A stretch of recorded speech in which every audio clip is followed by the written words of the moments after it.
Hi ನಮಸ್ಕಾರ ರೀ ಎಲ್ಲರೂ ಹೆಂಗದಿರಿ. Welcome to my first mini blog. ಇವತ್ತು ನಾನು ನಮ್ಮ ಹಸ್ಬೆಂಡ್ ಸೇರಿಕೊಂಡು ಬೆಳಗ್ಗೆ ಒಂದು ಮದುವೆ ಇತ್ತು, ಹೋಗ್ತಾ ಇದ್ವಿ. ಸೊ ಇಂಡಿ ತಾಲೂಕು ತಾಂಬಾ ಗ್ರಾಮಕ್ಕೆ. ಅವರು ನಮ್ದು ಡಿಸ್ಟೆಂಟ್ ರಿಲೇಟಿವ್ ಆ್ಯಂಡ್ ನಂಗೆ ಟೀಚರ್ ಕೂಡ. ಸೊ ಮದುಮಕ್ಕಳು ಇನ್ನೂ ಚೌಟ್ರಿಗೆ ಬರೋದು ಲೇಟ್ ಇತ್ತು. ಅಷ್ಟೊತ್ತಿಗೆ ನಮ್ಮ ಫ್ಯಾಮಿಲಿ ಮತ್ತು ರಿಲೇಟಿವ್ಸ್ ಎಲ್ಲ ಬಂದಿದ್ದರು. ಅವ್ರ ಜೊತೆಲ್ಲ ಮಾತಾಡಿಕೊಂಡು ತಿಂಡಿ ತಿಂದು, ಹಾಗೆ ಮಮ್ಮಿ ಕೂಡ ಬಂದರು. ಅವ್ರ ಜೊತೆಲ್ಲ ಮಾತಾಡಿ ಮದುಮಕ್ಕಳು ಬಂದ ತಕ್ಷಣ ಮದುವೆ ಮುಗಿಸ್ಕೊಂಡು ಅವ್ರಿಗೆ ವಿಶಸ್ ತಿಳಿಸಿ ಅಲ್ಲಿಂದ ಫ್ಯಾಮಿಲಿ ಜೊತೆ ಊಟ ಮಾಡಿ ನಾವು ಹೋಗಿದ್ದೆ ನೆಕ್ಸ್ಟ್ ನಮ್ಮ ಫ್ರೆಂಡ್ಸ್ನ ಮೀಟ್ ಆಗೋದಕ್ಕೆ. ಯಾಕಂತಂದ್ರೆ ಅವ್ರು ಮೊನ್ನೆ ನಂಗೆ ಜಾತ್ರೆಗೆ ಇನ್ವೈಟ್ ಮಾಡಿದ್ರು, ನನಗೆ ಹೋಗೋದಕ್ಕೆ ಆಗಲಿಲ್ಲ ಬಿಕಾಸ್ ರಜೆ ಇರಲಿಲ್ಲ. ಸೊ ಇವತ್ತು ರಜೆ ಅಲ್ವಾ. ಚಲೋ ನಾವು ಹೋಗ್ತಾ ಇರೋದೆ ಪ್ರಾಚೀನ ಕಾಲದ ಅಗ್ರಹಾರ ಅನಿಸ್ಕೊಂಡಿರ್ತಕ್ಕಂಥ ಬಸವನ ಬಾಗೇವಾಡಿ ತಾಲೂಕಿನ ಮುತ್ತಿಗೆ ಗ್ರಾಮಕ್ಕೆ. ಸೊ 4 ವರ್ಷದ ಹಿಂದೆ ನಾನು ಈ ಊರಿಗೆ ಬಂದಿದ್ದೆ. 4 ದಿನ ಸ್ಟೇ ಇದ್ದೆ. ಫ್ರೆಂಡ್ದ ಅಕ್ಕನ ಮದುವೆ ಇತ್ತು. ಅದಾದಮೇಲೆ 4 ವರ್ಷಗಳ ನಂತರ ಮತ್ತೆ ಬರ್ತಾ ಇದ್ದೀನಿ. ತುಂಬ ಖುಷಿ ಆಗ್ತಾಯಿದೆ. ನಾವು ಹೋಗಿದ್ದೆ ಫಸ್ಟು ಮೊನ್ನೆ ಗೌರಿಶಂಕರ ಜಾತ್ರೆ ಇತ್ತಲ್ವಾ, ಆ ಜಾತ್ರೆ ಮಿಸ್ ಮಾಡ್ಕೊಂಡಿದ್ದೆ. ಬಟ್ ನಾವು ಹೋಗೋದಕ್ಕೆ ಎಲ್ಲ ಮುಗ್ದಿತ್ತು. ಹೋಗಿ ದೇವ್ರ ದರ್ಶನ ಎಲ್ಲ ಮುಗಿಸ್ಕೊಂಡು ಅಲ್ಲಿ ನನಗೆ ಪ್ರಾಚೀನ ಕಾಲದ ಶಾಸನಗಳು ಸಿಕ್ಕು ನೋಡೋದಕ್ಕೆ. ಆಮೇಲೆ ಸುಮಾರು ಊರಲ್ಲಿ 8 ದೇವಾಲಯಗಳಿದೆ. ಅದರಲ್ಲಿ ನಾವು 4 ನೋಡಿದ್ದು ಬಿಕಾಸ್ ಟೈಮ್ ಇರಲಿಲ್ಲ, ವಾಪಸ್ ಊರಿಗೆ ಬರಬೇಕಿತ್ತು. ಹಾಗೆ 4 ಪುಷ್ಕರಣಿಗಳಂದರೆ ಕಲ್ಯಾಣಿಗಳಿದ್ವು. ಸೊ ನಾವು ನೋಡಿದ್ದು ಎರಡು. ಫಸ್ಟ್ ಒಂದು ಬಂದುಬಿಟ್ಟು ಇವ್ರದ್ದು ಊರಲ್ಲಿ ದೇಗುಲ ಇದೆಯಲ್ಲ, ದೇಗುಲದ ಮುಂದೆ ಇರೋದು. ಸೊ ಇಲ್ಲಿದೆ ನೋಡಿ.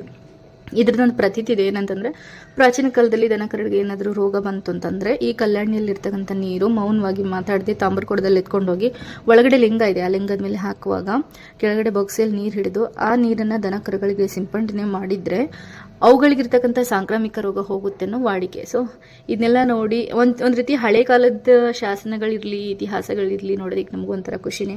ಸೊ ಇದನ್ನು ನೋಡಿಕೊಂಡು ನಾವು ನೆಕ್ಸ್ಟ್ ಹೋಗಿದ್ದೆ ಮತ್ತೊಂದು ದೇವಸ್ಥಾನಕ್ಕೆ. ಆಮೇಲೆ ಅಲ್ಲಿ ಕೂಡ ಒಂದು ದೊಡ್ಡದು ತೀರ್ಥ ಬಾವಿ ಇದೆ, ತೋರಿಸ್ತೀನಿ ಬನ್ನಿ. ಸೊ ಇದು ಬಂದ್ಬಿಟ್ಟು ಆದಿಲ್ ಶಾಹಿ ಸುಲ್ತಾನರ ಸೇನಾದಂಡ ನಾಯಕರಾಗಿರ್ತಕ್ಕಂಥ ಹಂಡೆ ವಜೀರ್ ವಂಶದ ಕುಲತಿಲಕ ಹನುಮಪ್ಪ ನಾಯಕನವರು ಕಟ್ಟಿರ್ತಕ್ಕಂಥ ತೀರ್ಥ ಬಾವಿ. ಸೊ ಯಾಕೆ ಇಷ್ಟು ದೊಡ್ಡದು ಕಟ್ಟಿದ್ದಾರೆ ಅಂತಂದರೆ ಅವಾಗ ಅಂದರೆ ಕಾಶ್ಮೀರದ 300 ಜನ ಪಂಡಿತರು ಇಲ್ಲೇ ಇದ್ರಂತೆ. ಜೊತೆಗೆ 200 ಜನ ಸೈನಿಕರು ಕೂಡ ಇಲ್ಲಿದ್ರಂತೆ ಸುಲ್ತಾನರ ಕಾಲದಲ್ಲಿ. ಸೊ ಅವರಿಗೋಸ್ಕರ ಒಂದು ಕುಡಿಯೋ ನೀರಿನ ವ್ಯವಸ್ಥೆಗಾಗಿ ಈ ತೀರ್ಥ ಬಾವಿನ ಅವ್ರು ಕಟ್ಟಿದ್ದಾರೆ. ಸೊ ಇದನ್ನೆಲ್ಲ ನೋಡಿಕೊಂಡು ಆಮೇಲೆ ನೆಕ್ಸ್ಟ್ ಹೋಗೋಣ ಅಂತಂದರೆ ನಮ್ಗೆ ಟೈಮ್ ಇರಲಿಲ್ಲ, ವಾಪಸ್ ಊರಿಗೆ ಹೋಗ್ಬೇಕಿತ್ತಲ್ಲ. ಅಲ್ಲೇ ಕೂತ್ಕೊಂಡು ಫ್ರೆಂಡ್ಸ್ ಜೊತೆ ಒಂದು ಸ್ವಲ್ಪ ಭೇಟಿಯಾಗಿ ಮಾತಾಡಿ ಕಷ್ಟ ಸುಖನೆಲ್ಲ ಕೇಳ್ಕೊಂಡು ಭಾಳ ದಿನ ಆದಮೇಲೆ ಸಿಕ್ಕಿದ್ವಲ್ಲ, ಖುಷಿ ಆಯಿತು. ಆ್ಯಂಡ್ ಇನ್ನೊಂದು ಏನಂತಂದರೆ ಎಲ್ಲ ಫ್ರೆಂಡ್ಸ್ ಸೇರಿ ಟ್ರಿಪ್ ಅಂತ ಹೋಗ್ತಾರೆ. ಈ ನನ್ನ ಫ್ರೆಂಡ್ಸ್ ನನ್ನ ಜಾತ್ರೆ ಮಾಡೋಕೆ ಕರ್ಕೊಂಡು ಬಂದಿದ್ದಾರೆ. ಅದರಲ್ಲೂ ಒಂದು ರೀತಿ ಖುಷಿನೇ. ಯಾಕಂತಂದರೆ ಫುಲ್ ಹೈ ಸೆಕ್ಯೂರಿಟಿ ಕೊಟ್ಬಿಟ್ಟು ನೋಡಿ, ಮುಂದೆ ಇಬ್ಬರು ಹಿಂದೆ ಇಬ್ಬರು ಬಾಡಿ ಗಾರ್ಡ್ಸ್ ಥರ ನನ್ನ ಕರ್ಕೊಂಡು ಹೋಗ್ತಿದ್ದಾರೆ ಜಾತ್ರೆ ಮಾಡೋದಕ್ಕೆ. ಈಗಿನ ಕಾಲದಲ್ಲೂ ಅಂದರೆ ಹಿಂಗೆ ಹೊಟ್ಟೆ ಕಿಚ್ಚು, ಸೇಡು, ಹಗೆತನ, ಇದೆಲ್ಲ ಈ ಮೋಸ ವಂಚನೆ ಇದೆಲ್ಲ ತುಂಬಿರ್ತಕ್ಕಂಥ ಈಗಿನ ಕಾಲದಲ್ಲೂ ಇಂಥ ಪವಿತ್ರ ಸ್ನೇಹ ನನಗೆ ಸಿಕ್ಕಿದೆಯಲ್ಲ. ಸೊ ಅದಕ್ಕೆ ನಾನು ತುಂಬ ಥ್ಯಾಂಕ್ಸ್ ಹೇಳ್ತೀನಿ. ಮೀನ್ ವೈಲ್ ಸೊ ಅವ್ರಿಗೂ ಕೂಡ ನಾನು ಗ್ರೇಟ್ಫುಲ್ ಆಗಿರ್ತೀನಿ. ಸೊ ಈ ಸ್ನೇಹ ಯಾವತ್ತೂ ಹೀಗೆ ಇರಲಿ. ನನ್ನಂಥ ಫ್ರೆಂಡ್ಸ್, ನನಗೆ ಸಿಕ್ಕಿರ್ತಕ್ಕಂಥ ಫ್ರೆಂಡ್ಸ್ ಎಲ್ಲರ ಲೈಫಲ್ಲೂ ಸಿಗಲಿ ಅಂತ ಕೇಳ್ಕೊಳ್ತೀನಿ. So once again thank you guys. And ನನಗೆ ಬಳೆ ಕೊಡಿಸಿದ್ದಾರೆ ಜಾತ್ರೆಯಲ್ಲಿ 4, ಪ್ರತಿಯೊಬ್ಬರದ್ದು ಒಂದೊಂದು ನೆನಪಿಗೆ ಅದನ್ನ ಇಟ್ಕೊಂಡಿದ್ದೀನಿ ನಾನು. So once again thank you so much. ನಂಗೆ ತುಂಬ ಖುಷಿ ಆಯಿತು.